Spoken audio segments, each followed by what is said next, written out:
I didn't tell anyone the yacht was already sinking when they stopped inviting me to dinner.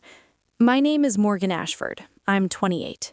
4 nights ago, my parents sent me a message. Short, direct, the kind you send when you've already made peace with what you're about to do. Don't come to the anniversary party. It's better this way. No explanation, no apology. Just a boundary drawn in 8 words. They were celebrating 40 years of marriage at the Harbor Club in Greenwich. Private terrace, string lights over the water, 200 guests in evening wear. My mother's text came through while I was sitting on the fire escape of my apartment in Bridgeport, watching the sun drop behind the refineries across the Sound. You'll just cause tension. We need this night to go smoothly. I didn't respond. I sat there as the sky went purple, then black. My phone was quiet for 3 hours. Then my brother called. His voice came through shaky, confused. "Morgan, what the hell is happening? Mom just pulled me aside. She's asking if I knew about this. Dad won't even look at anyone. What did you do?" What I did was let the truth go public. My company, Corval Analytics, had just announced a major partnership with a national marine appraisal network. The valuation attached to the deal put me in a category I never thought I'd reach. But that wasn't what broke them. It was the disclosure that came with it, the evidence that my brother had been claiming my technology as his own for over a year. But to understand how we got there, you need to know where we started. We weren't new money trying to look old. We were the real thing. The Ashford name had been in Connecticut maritime circles since the 70s. My family ran a yacht brokerage and consulting firm that handled acquisitions for people who measured wealth in hulls, not houses. Our office overlooked the marina, brass nameplates on the door, clients who flew in from Monaco just to shake hands. My brother, Ethan, was the golden child, 6 years older than me, and from the time he could walk, he was being shaped for succession. He had the charm gene, the one that makes people feel important just by being in the room with you. At 16, he was already attending auctions with my father. By 23, he was closing deals on his own. My parents didn't just love him, they relied on him. He was the plan. I was the complication. I liked code more than client lunches. I spent my summers during college at MIT working in research labs instead of on the water. When I got accepted, my mother smiled for exactly as long as it took to snap a photo for the holiday card. Later, I overheard her tell someone at a dinner party that I was going through a phase, that eventually I'd come back to something practical, something that reflected well on the family. They didn't come to my graduation. Ethan was presenting a new listing to buyers from Dubai. My father explained it over the phone. "These opportunities don't wait, sweetheart. You understand, right?" I understood. I understood when family dinners became business meetings, where I sat silently while they discussed hull inspections and market positioning. I understood when my father introduced Ethan to investors as the future of the firm, and introduced me as our daughter in tech. I understood when the family portrait above the fireplace got updated with a photo of Ethan standing on the deck of a 70-foot cruiser, and my name was just printed in small text at the bottom of the frame. In my family, value was measured by contribution to the brand. If you strengthened it, you mattered. If you complicate it, you become something to be managed quietly. Ethan strengthened it. I didn't. So I built something they couldn't touch. The brokerage was everything to them. It had survived 2 recessions, a hurricane that destroyed half the docks in 2011, and a scandal involving a client who turned out to be laundering money through yacht purchases. My father spent 30 years keeping it alive. My mother spent 30 years making sure it looked pristine from the outside. Ethan was their insurance policy. He knew every major broker between Boston and Miami. He could identify a modified engine from 20 feet away and never forgot a client's spouse's name. He wasn't just good at the work, he made it look effortless. I tried to fit in at first. I went to the industry conferences when I was home from school. I stood in the background while Ethan worked the room, smiling when someone asked what I was studying. "Oh, Morgan's very talented," my mother would say, her voice light but with an edge I knew too well. "But she's more interested in computers than boats." The message was clear. My skills didn't count unless they served the business. One winter break, I rebuilt the company website. It was ancient, slow, cluttered, impossible to navigate on mobile. I spent 2 weeks redesigning it from scratch. When I showed my mother the prototype, she glanced at it for maybe 5 seconds. "We have a marketing team, honey. Don't waste your energy." Ethan laughed and said, "We need you at the client events, not staring at screens." That became the pattern. Every time I offered something real, it was dismissed. Every time I showed up to a company function, I was told I seemed distant. Every time I mentioned my coursework, the conversation shifted back to quarterly projections or the next listing. I stopped explaining.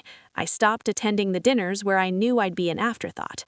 I stopped pretending the legacy was mine to protect. Instead, I built something they couldn't touch. The distance grew slowly. Ethan rose through the ranks. I disappeared into my work. My mother kept the office walls decorated with photos of Ethan shaking hands with clients. My father kept the firm afloat, and I kept my head down, telling myself it didn't matter. But it did. Every time I saw a company newsletter with Ethan's face on the cover and my name nowhere in sight, something tightened in my chest. Every time my mother used the word legacy like it was sacred, I felt a door closing. Every time Ethan got praised for being perfect, I felt smaller. Eventually, I realized they'd been teaching me something all along. In my family, value was measured by how well you served the brand, and I had stopped serving it. So I built something of my own. The shift happened 3 years ago.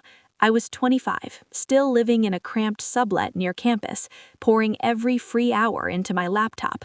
The algorithm was becoming real, a system that could analyze photos of a vessel's interior, cross-reference maintenance records and sales history, then generate a valuation more accurate than any human appraiser could do in a week. I called it CoreVal. I didn't tell my family yet. I'd started protecting my work instinctively. Separate cloud storage, encrypted backups, time-stamped documentation stored in private repositories. I wasn't paranoid. I was careful. My mother called on a Wednesday morning. I was debugging a predictive model when her name appeared on my screen. "Morgan, we need to talk about the firm." Her tone was the same one she used when a deal was about to fall apart. "We're losing traction with investors. They want innovation. They want proof we're still ahead of the curve. Ethan is under enormous pressure. Your family needs you to step up." She didn't ask how I was, didn't acknowledge anything I'd been working on. She just laid out the problem. The firm's reputation was slipping. Competitors were using flashy tech. Old clients were asking questions. "We need something new to talk about," she said. "Something that shows we're forward-thinking. You understand technology. You could help Ethan present it properly." I heard what she wasn't saying. They didn't need me to create anything. They needed me to make the firm look modern. A prop, a talking point. I felt the old pull, the word family, the guilt that came with it. I told myself it was harmless. A few conversations, basic explanations, nothing that touched the core of what I was building. "Okay," I said. "I'll help." Ethan texted me the next day. "Really appreciate this. Come by the office Saturday. We'll go through everything." I drove down. The building smelled like salt air and fresh paint. Ethan was waiting in the conference room, leather portfolio open on the table. Yachts bobbed in their slips outside the windows, white lights catching on white fiberglass. He leaned back in his chair, arms crossed casually. "Walk me through how this works, the data stuff, the pricing." I kept it high level, talked about how image recognition could detect wear patterns, how historical data could predict depreciation, how algorithms could compare similar vessels across different markets. I showed him sample outputs on my laptop, charts, numbers, nothing proprietary, no code, no backend, just concepts. He nodded along, taking notes. I noticed him writing down phrases I'd never said out loud. Layered valuation architecture, a term I'd only used in my private documentation. I brushed it off, probably just coincidence. 3 weeks later, he called. "I need you at a pitch meeting. Just sit in. Be available if anyone has technical questions." I went. The room was full of Boston investors. Expensive suits, watches worth more than my rent. Ethan stood at the front, clicking through a presentation. "Ashford Marine is leading the industry in data-driven appraisal," he said smoothly. "We're using advanced analytics to deliver real-time valuations no competitor can match." The slides showed my frameworks, my terminology, my sample visualizations, cleaned up, rebranded, but unmistakably mine. One investor raised a hand. "Who built this?" Ethan smiled. "My sister Morgan has been consulting on the technical side." Consulting. The word landed like a slap. After the meeting, he walked me to the parking lot. "That went great. Thanks for being there." He handed me a folder. "Standard NDA, just protects the family business. Covers everything related to Ashford Marine. You get it, right?" I flipped through the pages. Non-disclosure of all proprietary information. "This protect my work too?" I asked. "Of course," he said. "We're family. We look out for each other." I signed it, because at that moment I still believed the word family meant protection. The next few months felt like walking a tightrope. Ethan kept asking for more. "Can you run the numbers on this listing? Can you explain how the model handles market fluctuation?" I gave him outputs, summaries, never the source code, never the core. He kept using it. At a conference in Newport, he presented slides with my exact phrasing, layered valuation architecture, word for word from my private notes. The audience applauded. He thanked the team, never my name. Doubt started creeping in. Why did he need so much? Why did the slides look so familiar? But I pushed it down. The firm was struggling, I told myself. They just needed enough to stabilize their reputation. Once things improved, it would stop. That's what I kept telling myself. A few months later, the requests became demands. Ethan called on a Thursday night. I was microwaving leftovers when my phone buzzed. "Morgan, we need the full system. No greeting, no warmth. The investors are pulling back. We need to integrate your platform into the firm. It's the only way to keep us competitive." I set my plate down. "My platform?" "Yes, the valuation tool you've been developing. We need to show them we're ahead of the curve. You signed the NDA. Everything related to the business belongs to us." The room felt suddenly cold. This isn't Ashford work. This is my independent project. He laughed, but there was no humor in it. "You consulted for us. You used our time, our resources. It's a conflict of interest if you keep it separate. Mom agrees. We need it now." I told him no. The next day, my mother called. Her voice was ice. "Morgan, Ethan is right. You signed an agreement. You have a legal obligation to the firm. Don't make this harder than it needs to be." I explained again. The NDA covered Ashford proprietary information, not my personal work, not something I'd built independently before I ever consulted. She cut me off. "Don't argue legal semantics with me. Family doesn't sue family. Give Ethan the code and we can all move forward." I said no again. Ethan showed up at my apartment 2 days later. He didn't knock. He used the spare key my parents still had from when I was in school.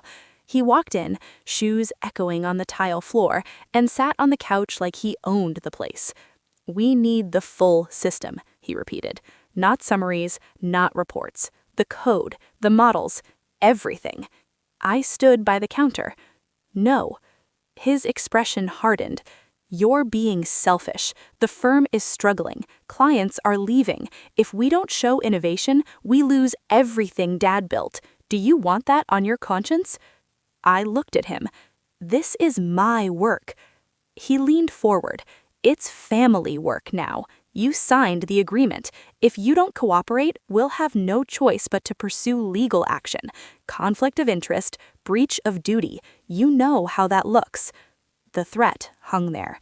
Legal action from my own brother. I pressed record on my phone in my pocket. Connecticut allows one-party consent. He kept talking. "You're putting your little side project above the legacy. Mom's right. You're making this difficult for everyone. Just give us the code. We'll integrate it. Put your name on it somewhere if that makes you feel better, but we need it." I didn't respond. I let him talk. Every word recorded. When he finished, he stood up. "Think about it. Don't make us do this the hard way." He left. The door clicked shut softly.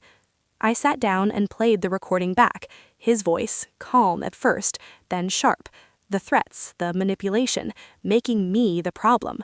You're being selfish. You're putting your side project above the legacy. It wasn't about saving the firm. It was about control. After that, the erasure became systematic. Emails from the company stopped including me. Even the casual ones, holiday party invites, birthday reminders, vanished from my inbox. On social media, photos from industry events went up without tags. My name disappeared from captions. In Ethan's presentation materials, the section about next generation leadership showed only him. My photo, my name, gone. My mother called a week later. "Morgan," she said, voice smooth but cold, "I know you're upset, but you have to understand, you make people uncomfortable. Your energy is heavy. Clients pick up on it. It's better if you stay away for now, for everyone's sake." I didn't argue. I just listened. The anniversary party is for elite guests. They expect a certain atmosphere, positive, upbeat. You don't fit that right now. It's not personal, it's business. I hung up. The realization settled in slowly. This wasn't anger. This wasn't disappointment. This was deliberate. They'd turned me into the problem so they could justify removing me. No more invitations, no more mentions, no more place at the table. It was clean, efficient, and it hurt more than any argument ever could. As the months passed, I pushed forward alone. I stopped answering Ethan's occasional texts asking for updates. I stopped explaining myself. Instead, I doubled down on Corval. The beta phase started quietly. I partnered with 2 mid-sized marine appraisal firms on the East Coast. They fed me real data, listings, photos, maintenance logs, transaction history. The model learned fast. Valuations came back in minutes, accurate within 3% of final sale prices. The firms were impressed. They started using it internally, then quietly for client reports. Word spread. Not loudly, these circles don't broadcast tools, but enough that more firms reached out. By late fall, I had a letter of intent from a national appraisal group. They wanted exclusive licensing for their network. The valuation attached to the deal was higher than I'd expected, high enough to make headlines if it went public. I'd also started documenting everything. Conversations with lawyers who specialized in tech IP, a former professor who could verify development timelines, a distant family friend who'd seen one of Ethan's pitch decks and quietly kept a copy. I didn't tell them everything yet. I just gathered what I needed to make sure the truth could stand on its own. The night of the 40th anniversary arrived. I stayed in my apartment. The room was dark, except for the glow of my laptop. I opened Instagram. The stories were already rolling in. Ethan's account first. The Harbor Club lit up like a film set. White lights wrapped around every column. A jazz quartet played on the terrace. Elite guests in black tie held champagne flutes, laughing, toasting. My mother is in a navy gown, my father in a tuxedo, shaking hands with men who owned fleets. Ethan at the center, radiant, raising his glass to the camera. The caption, celebrating 40 years of love and legacy. No mention of me, no empty seat, just absence. I scrolled. More stories, more toasts, more photos of the terrace overlooking the water. The guests looked happy, untouched. Then the notification hit. Financial Times alert. The article went live at the exact moment the party reached its peak. Emerging marine tech founder alleges IP misuse by family brokerage. The headline was clinical, the content was not. They had everything. The patent application, filed months before my first consultation, time-stamped notes showing independent development, the pitch deck Ethan had sent to investors, side by side with my original models. The family friend had provided it anonymously. He'd passed on the investment, but kept the file. Dr. Sarah Lennox, my MIT advisor, had given a statement verifying originality and timeline. This technology was developed solely by Morgan Ashford during independent research. Any claims otherwise lack foundation. The article quoted the NDA, explained why it didn't cover my personal work, quoted Ethan's presentation materials, quoted emails where he'd asked for more than general concepts. It was airtight. Within minutes, the marine industry picked it up. Trade publications ran the story. Young founder confronts family firm in valuation tech dispute. Forums lit up. Brokers who'd been seeing Ethan's pitches started connecting the pieces. I refreshed the page. Comments poured in. This is why you document everything. Family business betrayal at its finest. Ashford Marine just lost all credibility. My phone stayed silent for exactly 4 minutes. Then it started. Notifications, messages, emails, numbers I didn't recognize, journalists, former classmates, people I hadn't spoken to in years. I didn't answer any of them. I just watched the stories from the party continue to post. Champagne, laughter, toasts. They hadn't seen it yet, but they would. The calls started almost immediately after that. My phone vibrated on the coffee table like something desperate. First was Ethan. I let it ring. Then my mother. Then numbers I didn't recognize. I turned the ringer off and watched the screen light up over and over. When I finally answered Ethan, his voice was raw. "Morgan, what have you done? You put everything in that article. You have no idea the damage. Investors are calling. They're pulling deals. The board is scheduling emergency meetings. You need to fix this." I stayed silent. He kept going. "You can sue us. Defamation, breach of contract. You violated the agreement. You think you're protected? You're not." I hung up. My mother called next. Her tone was controlled fury.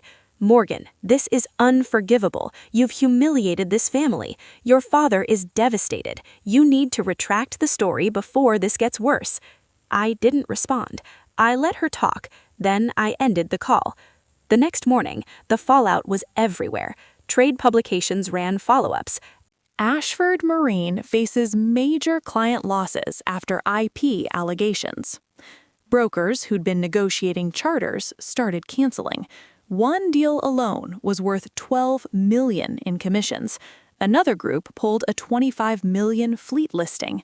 The numbers climbed fast. Tens of millions evaporated in days. The board moved quickly. They issued a statement. Ashford Marine takes these allegations seriously. An independent investigation has been launched. President Ethan Ashford has been placed on administrative leave pending review. Ethan texted me that afternoon. "You happy now? The board suspended me. They're talking termination. This is on you." I didn't reply. Over the next few weeks, the investigation unfolded quietly. Lawyers interviewed staff, reviewed emails, examined presentation materials. The family friend's copy of the pitch deck was key, side by side with my original models. The timeline was undeniable. My work came first. The board's final report was brief but damning. Sufficient evidence of improper use of third-party intellectual property. Ethan resigned before they could fire him. The announcement was clinical. Ethan Ashford has stepped down to pursue other opportunities. The firm remains committed to integrity and transparency. No apology, no mention of me. Then my father called.